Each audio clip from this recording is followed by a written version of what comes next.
ಚಂದ್ರಗ್ರಹಣದ ಬಗ್ಗೆ ವಿಚಾರ. ಯಾವ ಯಾವ ರಾಶಿಯವರಿಗೆ ಒಳ್ಳೆದ್ದು, ಯಾವ ರಾಶಿಯವರಿಗೆ ಸಾಧಾರಣ, ಮತ್ತೆ ಯಾವ ರಾಶಿಯವರಿಗೆ ಅಶುಭ ಅನ್ನುವುದನ್ನು ಕೂಡ ನಾವಿಲ್ಲಿ ತಿಳಿಯೋಣ. ಶ್ರೀ ಗುರುಭ್ಯೋ ನಮಃ. ಎಲ್ಲರಿಗೂ ನಮಸ್ಕಾರ. ಜ್ಯೋತಿಷ್ಯ ಜಾಗೃತಿ ಕಾರ್ಯಕ್ರಮಕ್ಕೆ ನಿಮ್ಮೆಲ್ಲರಿಗೂ ಆತ್ಮೀಯ ಸ್ವಾಗತ. ನಾನು ಡಾಕ್ಟರ್ ಪವನ್ ಜೋಶಿ.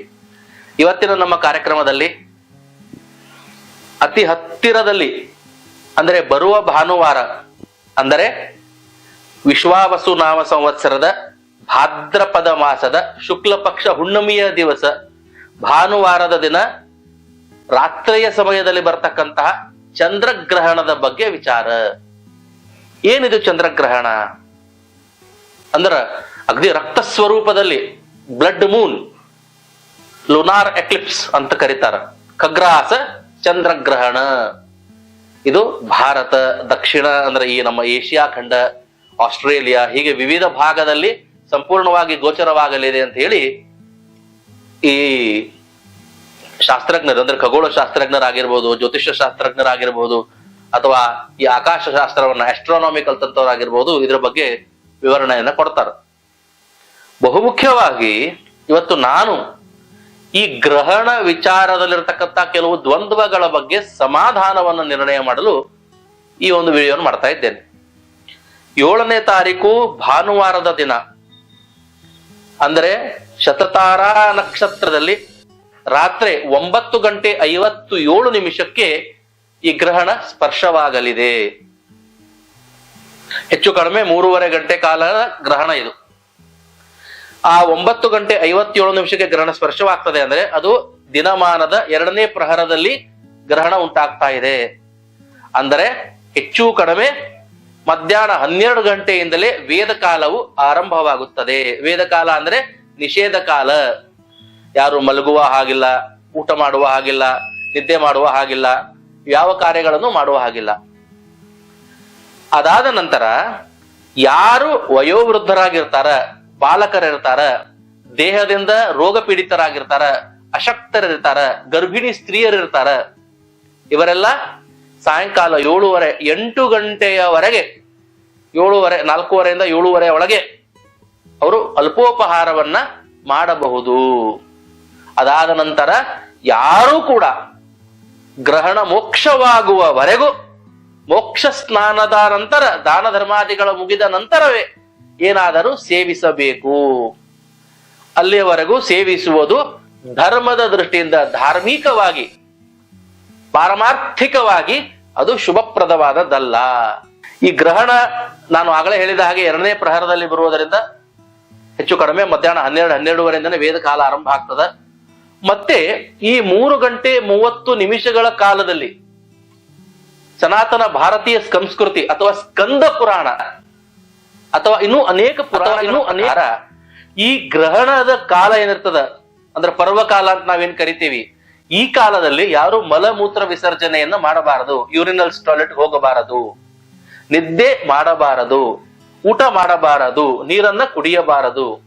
ಈ ಸಮಯದಲ್ಲಿ ಗ್ರಹಣ ಸ್ಪರ್ಶವಾಗುತ್ತಿದ್ದಂತೆ ಸ್ನಾನವನ್ನ ಮಾಡಿ ಗ್ರಹಣದ ಮಧ್ಯದಲ್ಲಿ ದೇವರ ಪೂಜೆ, ದೇವರ ಜಪ ಅಥವಾ ನಿಮಗೆ ಉಪದೇಶವಾಗಿರುವಂತಹ ಜಪ, ಗಾಯತ್ರಿ ಮಂತ್ರ, ಹೀಗೆ ಬೇರೆ ಬೇರೆ ದೇವರ ನಾಮಸ್ಮರಣೆಯನ್ನ ಮಾಡಿ, ತರ್ಪಣಾದಿಗಳನ್ನ ಮಾಡಿ, ನಿಮ್ಮ ಪಿತೃಗಳಿಗೆಲ್ಲ ತರ್ಪಣವನ್ನ ನೀಡಿ, ಗ್ರಹಣ ಮೋಕ್ಷದ ಸಮಯಕ್ಕೆ, ಇನ್ನೇನು ಗ್ರಹಣ ಮೋಕ್ಷ ಆಗ್ತದೆ ಎನ್ನುವ ಸಮಯಕ್ಕೆ ದಾನಗಳನ್ನ ಮಾಡಿ, ಗ್ರಹಣ ಮುಗಿತಿದ್ದಂತೆ, ಗ್ರಹಣ ಮೋಕ್ಷವಾಗುತ್ತಿದ್ದಂತೆ ಮತ್ತೊಮ್ಮೆ ಸ್ನಾನವನ್ನ ಮಾಡಿ ಈ ದೇವರ ದಾನ ಧರ್ಮಗಳನ್ನ ಮಾಡಬೇಕು. ಹೀಗೆ ಯಾರು ಈ ಗ್ರಹಣ ಸಮಯದಲ್ಲಿ ಹೆಚ್ಚು ದೇವರ ಆರಾಧನೆಯನ್ನು ಮಾಡುತ್ತಾರೋ ಅವರು ಮಾನಸಿಕವಾಗಿ ಹೆಚ್ಚು ಸಮತೋಲತೆಯನ್ನ, ಹೆಚ್ಚು ಸ್ಥಿರತೆಯನ್ನ, ಮನೋಚಾಂಚಲ್ಯತೆಯನ್ನ ನಾಶಪಡಿಸಿ ಸ್ಥಿರವಾದ ಮನಸ್ಸನ್ನ, ಬುದ್ಧಿಯನ್ನ ಪಡಿತಾರೆ. ಹಾಗಾಗಿ ನಾವು ಗ್ರಹಣ ಕಾಲದಲ್ಲಿ ಎಚ್ಚರವಾಗಿದ್ದು ಈ ಪರ್ವಕಾಲದ ಲಾಭವನ್ನ ಪಡೆಯಬೇಕು. ಏನಿದರ ವಿಶೇಷತೆ ಅಂತ ನಾನು ಹೇಳ್ತೇನೆ. ಎಲ್ಲರಿಗೂ ಗೊತ್ತಿದೆ ಏನು ಚಂದ್ರಗ್ರಹಣ ಅಂದರೆ.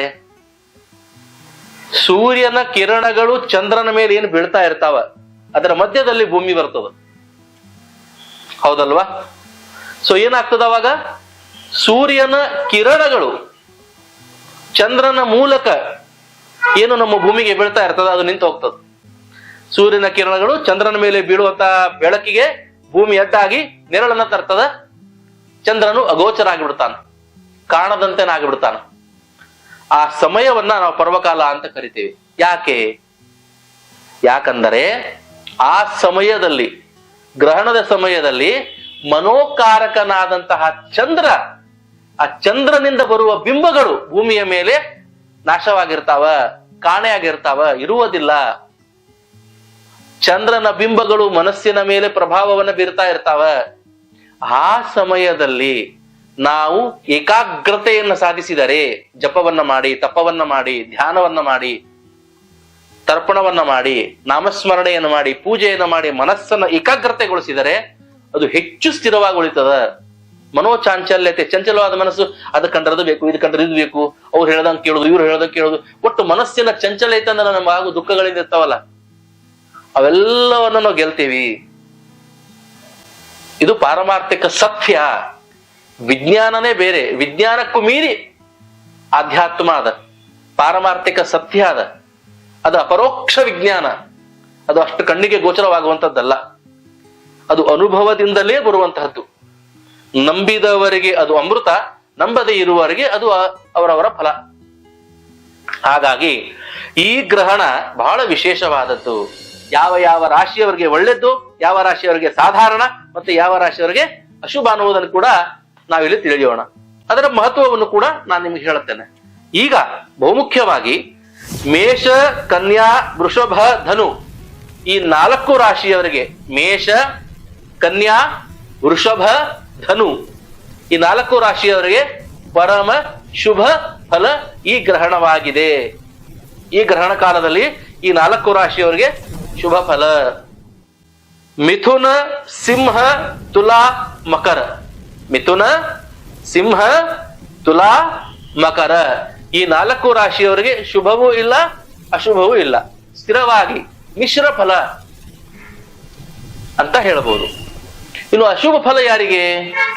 ಕುಂಭ, ವೃಶ್ಚಿಕ, ಕರ್ಕ, ಮೀನ.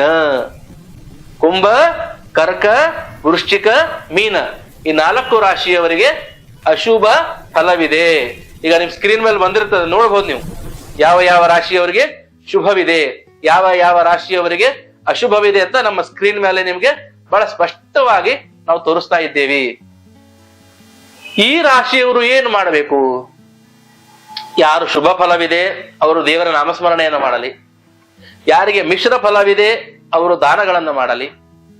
ಯಾರಿಗೆ ಅಶುಭ ಫಲವಿದೆ ಅವರು ಸಾಧ್ಯವಾದರೆ ಗ್ರಹಣ ಶಾಂತಿಯನ್ನು ಮಾಡಿಸಲಿ. ಬಹುಮುಖ್ಯವಾಗಿ ಚಂದ್ರ ಪ್ರತಿಮಾ, ನಾಗ ಪ್ರತಿಮಾ, ತಿಲವಸ್ತ್ರ, ಅಕ್ಕಿ, ಉದ್ದಿನ ಬೇಳೆ, ಕರಿಯಳ್ಳು, ವಸ್ತ್ರ, ತಾಂಬೂಲ, ದಕ್ಷಿಣೆ ಎಲ್ಲವನ್ನ ಬ್ರಾಹ್ಮಣರಿಗೆ ದಾನ ಮಾಡಬೇಕು. ಪುರಾಣಗಳ ಪ್ರಕಾರ ರಾಹು ಅನ್ನುವ ರಾಕ್ಷಸ ಮನೋಕಾರಕನಾದಂತ ಚಂದ್ರನ ಮೇಲೆ ಆಕ್ರಮಣವನ್ನ ಮಾಡಿ ಅವನನ್ನು ನುಂಗಲು ಹೋಗುತ್ತಾನೆ, ಅವನನ್ನು ನಾಶ ಮಾಡಲು ಹೋಗುತ್ತಾನೆ ಅಂತ ಹೇಳ್ತಾರೆ. ಇದನ್ನ ಗ್ರಹಣ ಅಂತ ಕರೀತಾರ ಪುರಾಣಗಳಲ್ಲಿ. ರಾಕ್ಷಸ ಏನು ರಾಹು ಮತ್ತು ಕೇತು ಅನ್ನುವ ರಾಕ್ಷಸರು ಮನೋಕಾರಕನಾದಂತ ಚಂದ್ರ, ದೇವತಾ ಸ್ವರೂಪಿಯಾದ ಚಂದ್ರನ ಮೇಲೆ ಪ್ರಹಾರವನ್ನ ಮಾಡಿ ಅವನನ್ನು ನುಂಗಲು ಹೋಗುತ್ತಾರೆ. ಅಂದ್ರೆ ಮನಸ್ಸು ಚಂಚಲವಾಗಿ, ಮನಸ್ಸು ಭಯಭೀತವಾಗಿ, ಮನಸ್ಸು ದುಃಖ ಕಷ್ಟಕ್ಕೆ ಅಧೀನವಾಗುವ ರೀತಿಯಲ್ಲಿ ಅವರು ಮಾಡುತ್ತಾರೆ. ಅದಕ್ಕೆ ಈ ಸಮಯದಲ್ಲಿ ಊಟ ಮಾಡಬಾರದು, ನೀರನ್ನು ಕುಡಿಯಬಾರದು, ನಿದ್ರೆಯನ್ನು ಮಾಡಬಾರದು. ಈ ಸಮಯದ ಲಾಭವನ್ನ ಪಡೆಯಬೇಕು. ಹಾಗಾಗಿ ಇದು ಬಹಳ ವಿಶೇಷವಾದಂತಹದ್ದು, ಬಹಳ ಪ್ರಭಾವಶಾಲಿಯಾದಂಥದ್ದು. ವಿಜ್ಞಾನದ ದೃಷ್ಟಿಯಿಂದ ಹೋದ್ರೆ ಏನು ಸಿಗೋದಿಲ್ಲ ನಿಮಗೆ, ಯಾವ ಕೆಟ್ಟ ಕಿರಣಗಳು ಇರೋದಿಲ್ಲ. ಆದ್ರೆ ಪಾರಮಾರ್ಥಿಕವಾಗಿ ವಿಚಾರ ಮಾಡಿದಾಗ ಚಂದ್ರನ ಕಿರಣಗಳು ಮಾಯವಾಗಿರ್ತಾವ. ಸೂರ್ಯನ ಕಿರಣಗಳು ಚಂದ್ರನ ಮೇಲೆ ಬಿದ್ದು ಚಂದ್ರನಿಂದ ಭೂಮಿಯ ಮೇಲೆ ಬರುವಂತಹ ಕಿರಣಗಳು ಮಾಯವಾಗಿರ್ತಾವ. ಅವು ಮನಸ್ಸಿನ ಮೇಲೆ ಪರೋಕ್ಷವಾಗಿ ಪರಿಣಾಮ ಮಾಡ್ತಾವ. ಹಾಗಾಗಿ ಅತಿ ಸೂಕ್ಷ್ಮವಾಗಿ ವಿಚಾರ ಮಾಡಿದಾಗ ಅದು ಒಳ್ಳೇದಲ್ಲ ಅಂತ ನಮ್ಮ ಶಾಸ್ತ್ರಕಾರರು ಹೇಳ್ತಾರೆ. ವ್ಯಸನಗಳನ್ನು ಮಾಡೋದ್ರಿಂದ ಒಮ್ಮೆ ಯಾರಿಗೇನು ಹಾನಿ ಆಗೋದಿಲ್ಲ. ಆದ್ರೆ ಮಾಡ್ತಾ ಮಾಡ್ತಾ ಮಾಡ್ತಾ ಚಟಗಳನ್ನ ಮಾಡೋದ್ರಿಂದ, ದುಶ್ಚಟಗಳನ್ನ ಮಾಡೋದ್ರಿಂದ ಹೆಂಗ ಜೀವಕ್ಕೆ ಹಾನಿ ಆಗುತ್ತದೆಯೋ ಹಾಗೆ ಇತಿ ರೀತಿ ಸಣ್ಣ ಸಣ್ಣ ಸಣ್ಣ ಸಣ್ಣ ವಿಷಯಗಳು ಶಾಸ್ತ್ರ ಎಚ್ಚರಿಕೆಯನ್ನ ಕೊಡ್ತದ. ಅವನು ನಾವು ನಿಷ್ಕಾಳಜಿ ಮಾಡುವುದರಿಂದಲೇ ಕೊನೆಗೆ ಯಾವತ್ತೂ ಒಂದು ದಿನ ನಮಗೆ ಅನಾಹುತ ಆಗ್ತದ. ಹಾಗಾಗಬಾರದು ಅನ್ನುವ ಉದ್ದೇಶದಿಂದಲೇ ನಮ್ಮ ಹಿರಿಯರು, ನಮ್ಮ ಪೂರ್ವಜರು ನಮಗೆ ಈ ಒಂದು ಅನುಶಾಸನವನ್ನ, ನಿಯಮವನ್ನ, ಧರ್ಮಾಚರಣೆಯನ್ನು ಹಾಕಿಕೊಟ್ಟಿದ್ದಾರೆ. ದಯವಿಟ್ಟು ಈ ಗ್ರಹಣದ ಸಮಯದಲ್ಲಿ ಎಲ್ಲರೂ ಉಪವಾಸವನ್ನ ಮತ್ತೆ ದೇವತಾ ಅರ್ಚನೆಯನ್ನ ಮಾಡಿ ಮನಸ್ಸಿನ ಮೇಲೆ ನಿಯಂತ್ರಣವನ್ನ ಪಡೆಯಿರಿ. ಚಂಚಲವಾದ ಮನಸ್ಸನ್ನ ನಾಶ ಮಾಡಿಕೊಳ್ಳಿ, ಸ್ಥಿರವಾದ ಮನಸ್ಸನ್ನ ಪಡೆದುಕೊಳ್ಳಿ ಅಂತ ಹೇಳುತ್ತಾ, ಈ ಗ್ರಹಣವು ತಮಗೆಲ್ಲವೂ ಶುಭವನ್ನು ಉಂಟು ಮಾಡಿ ಅಂತ ಹೇಳುತ್ತಾ ನನ್ನ ವಾಕ್ಯಕ್ಕೆ ವಿರಾಮವನ್ನು ಕೊಡ್ತೇನೆ. ಎಲ್ಲರಿಗೂ ನಮಸ್ಕಾರ.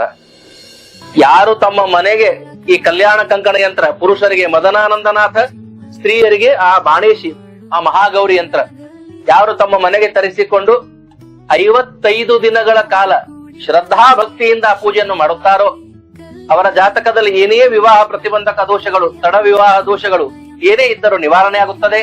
ಅದಕ್ಕೆ ಅನೇಕ ಉದಾಹರಣೆಗಳನ್ನ ನಾವು ನಮ್ಮ ಅನುಭವದಲ್ಲಿ ನೋಡಿದ್ದೇವೆ.